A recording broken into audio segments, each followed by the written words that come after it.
ఓం నమో భగవతే శ్రీరమణాయ. చాలా సంతోషం నాయన. మహర్షుల వారిని దర్శించటానికి వచ్చినటువంటి వారి అందరూ ఎన్నో ప్రశ్నలు అడుగుతూ ఉంటారు. అందులో ఆదిశంకరుడు చెప్పినటువంటి ఒక విషయాన్ని ప్రస్తావించారు. సత్సంగత్వే నిస్సంగత్వం, నిస్సంగత్వే నిర్మోహత్వం, నిర్మోహత్వే నిశ్చలతత్వం, నిశ్చలతత్వే జీవన్ముక్తి. ఇంతకీ ఈ సంపర్క కాలుష్యాన్ని ఏ విధంగా తొలగించుకోవాలి అన్నప్పుడు మహర్షుల వారు సత్తోటి సంగమం వల్ల అంటూ చెప్పుకొచ్చారు. అంటే సత్ అంటే ఏమిటి? సత్సంగము అంటే నీవు ఆత్మవై ఉన్నావు, విడిగా కలిసేదంటూ ఏదీ లేదు. కానీ నీకు ఆత్మ తెలియకుండా ఉంది. కారణం నీ ఆలోచనలు, నీ బంధాలు, నీ రాగద్వేషాలు ఒకటి కాదు. నీవు తెచ్చుకున్న పిడికడు ప్రారంభం ఒకటి. ఇదని చెప్పటానికి వీల్లేదు. అరిషడ్ వర్గాలు, కోరికలు, బంధాలు, అంతర్శత్రువులు. ఇక్కడ సత్యము అనేది ఆత్మ మాత్రమే. ఆత్మ అంటే నేను ఉన్నాను అన్న ఎరుక మాత్రమే.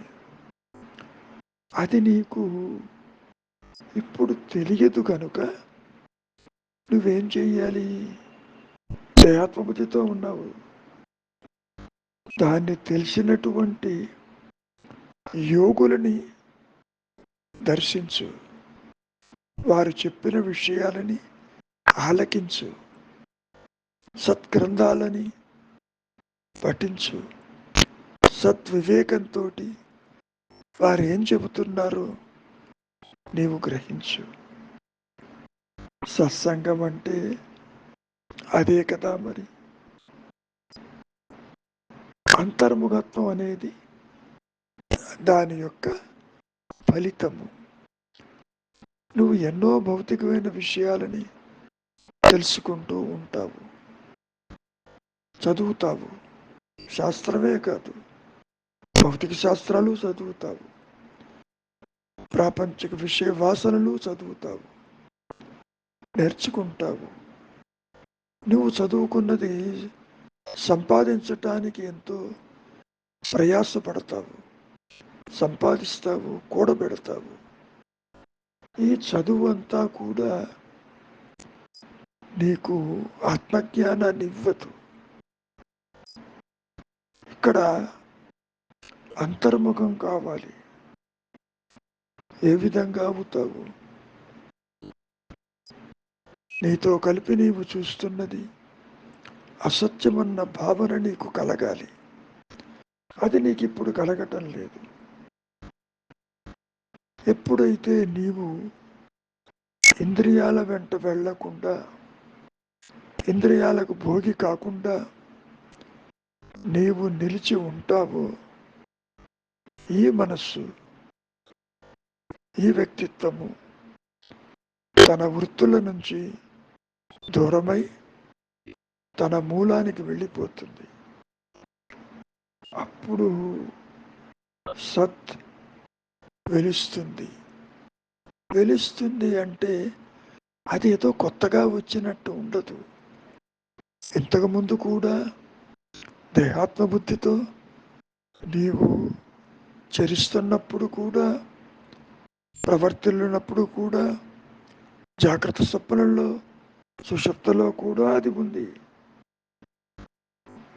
కాబట్టి ఇక్కడ సంగం ఎవరికి, దోషం ఎవరికి?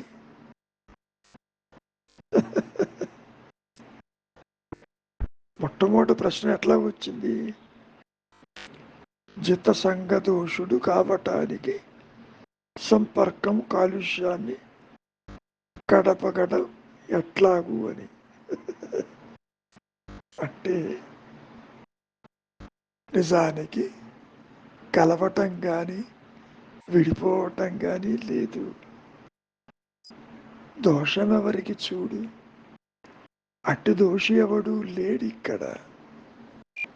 ఇక్కడ వచ్చిన సమస్య తాను కాని దానితో తన ఉనికిని ఏర్పరచుకుని, ఇదిగో నేనంటే ఈ పరిమితమైన దేహము,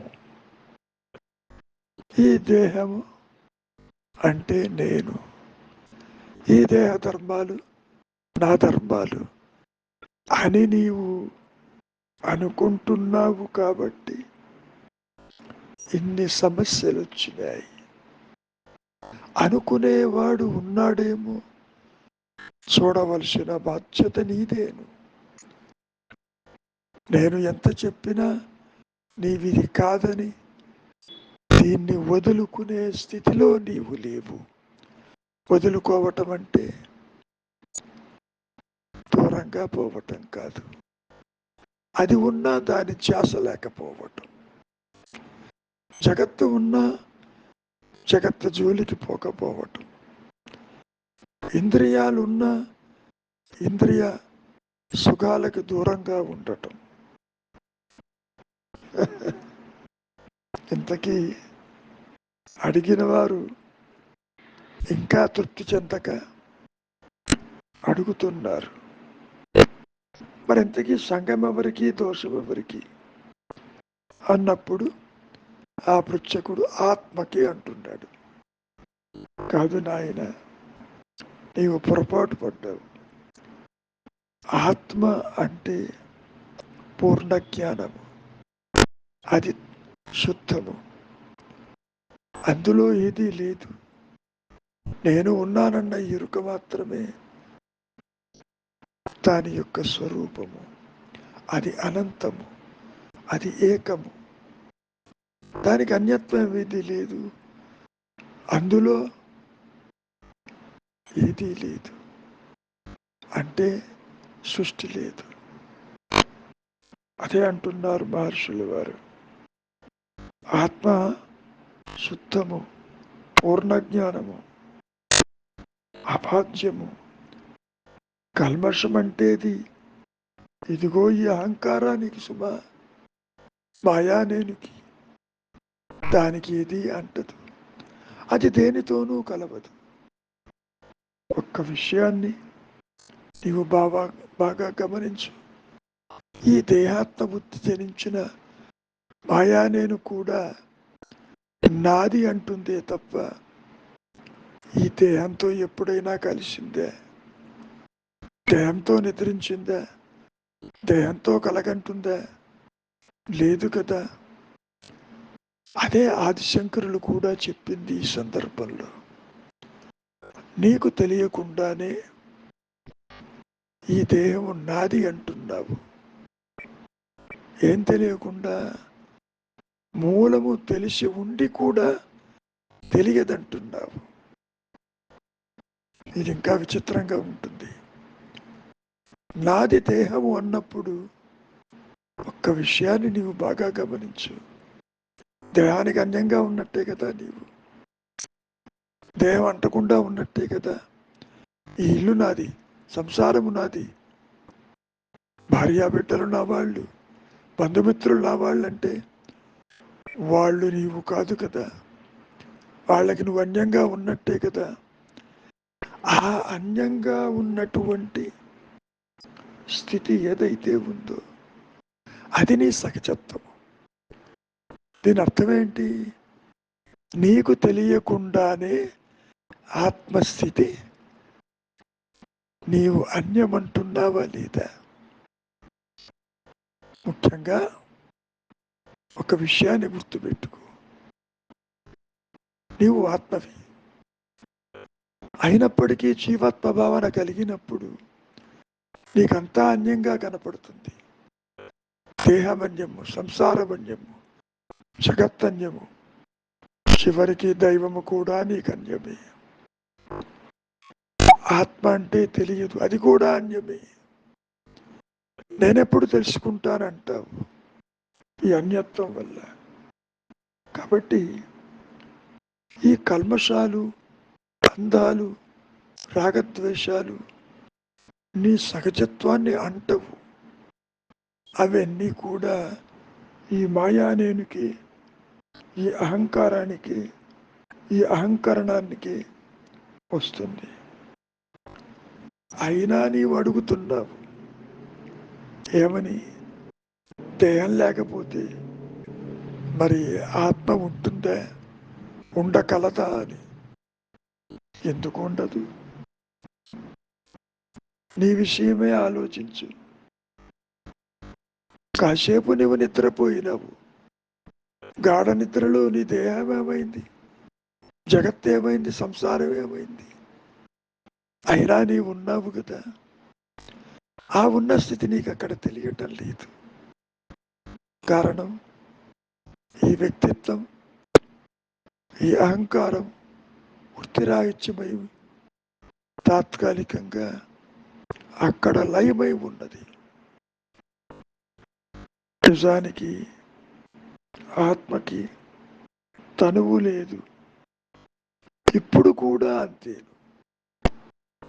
ఇప్పుడు నీవు వ్యక్తివని, కర్తవని, నాకు దేహం ఉందని, దాన్ని పోషించాలని, సంసారం ఉందని, బాధ్యత ఉందని అనుకుంటున్నావు. అంతవరకు దేనికి? దేహం చెప్పిందే అది ఉన్నట్టు. దేహం నేను అని అవన్నా అందే అది లేదుగా. నీవంటున్నావు ఈ దేహం నాది అని.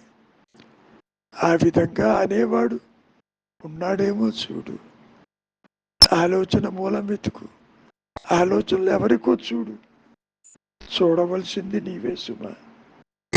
నేను ఎంత చెప్పినా అది నీకు సూచన మాత్రమే తప్ప ఎందుకు ఉపయోగించదు. అయినా నీవు అడుగుతున్నావు ఈ సంసారం మధ్యలో సన్యాసి ఉండవచ్చునా అని. సంసారి ఎవరు, సన్యాసి ఎవరు? అవి భావనలే కదా. నేను సంసారిని అనుకున్నవాడు సంసారియా, నేను సన్యాసి అనుకున్నవాడు సన్యాసియా? ఈ రెండు అహంకారపూరితమే కదా. సన్యాసము అంటే సత్ ప్లస్ న్యాసము. అంటే అహం స్ఫురణగా నేను ఉన్నానన్న సత్యస్థితిలో అహంకార రహితంగా, వ్యక్తిత్వ రహితంగా నిలిచి ఉండుటే సన్యాసము. అంతేగాని వస్త్రాలు మార్చుకుని దేశాలంబడి తిరుగుతూ ఉండటం అనేది సన్యాసము కాదు. భార్యాబిడ్డలు ఏం చేశారు, ఇల్లు వాకిలు ఏం చేసింది? నీ మనస్సు సన్యాసం పుచ్చుకున్నా ఎక్కడ తిరిగినా అది నిన్ను వేధిస్తూనే ఉంటుంది కదా. దానివల్ల ప్రయోజనం ఏంటి? ఒక విషయాన్ని బాగా గమనించు. తాను సన్యాసిని అని అనుకున్నంత కాలము అతడు సన్యాసి కాదు సుమా, అహంకారి మాత్రమే. ఎవడైనా సరే సంసారాన్ని తలపోయేనంత వరకు అతడు సంసారి కాడు. అది సరికదా. నిజమైన సన్యాసి అతడే. మరి చూడండి ఎంత విచిత్రమైనటువంటి సత్యాన్ని రమణ మహర్షుల వారు ఇక్కడ ప్రస్తావిస్తున్నారు. సంసారంలో ఉంటూ కూడా నేను సంసారిని అన్న భావన తల ఎత్తకపోతే మరి అతడు సన్యాసియే కదా, ఆత్మజ్ఞుడే కదా అని చెప్పటం. కనుక అహంకార రహిత స్థితే, అహంకార త్యాగమే సన్యాసం. ఇందాక చెప్పినట్టు అహంస్ఫురణగా ధ్యాన రూపేణ నిలిచి ఉన్న స్థితిని సన్యాసం అని మనం చెప్పుకోవచ్చు. ఇటువంటి అమూల్యమైనటువంటి విషయాలని గుర్తించడం ఎంతైనా అవసరం. అదే నిజమైనటువంటి సత్సంగమము. నిజానికి సంగమం కానీ విడిపోవటం కానీ ఏదీ లేదు.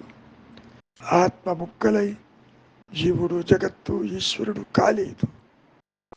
ఇది గుర్తించండి. ఈ మూడు కలిసి జీవుడు బికమింగ్ ఆత్మ కూడా అవదు. జీవుడు ఒక ఊహా వస్తువు, ఒక ఇమాజినరీ, ఒక ఫ్యాంటమ్. ఇంకా చెప్పాలి అంటే ఇది ఒక పిశాచం అన్నాడు రమణ మహర్షులు వారు. మంచిది. మౌనమే నీ సహజత్వము, నీ ధర్మము, నీ ఎరుక, నీ ఉనికి, నీ భాష కూడా.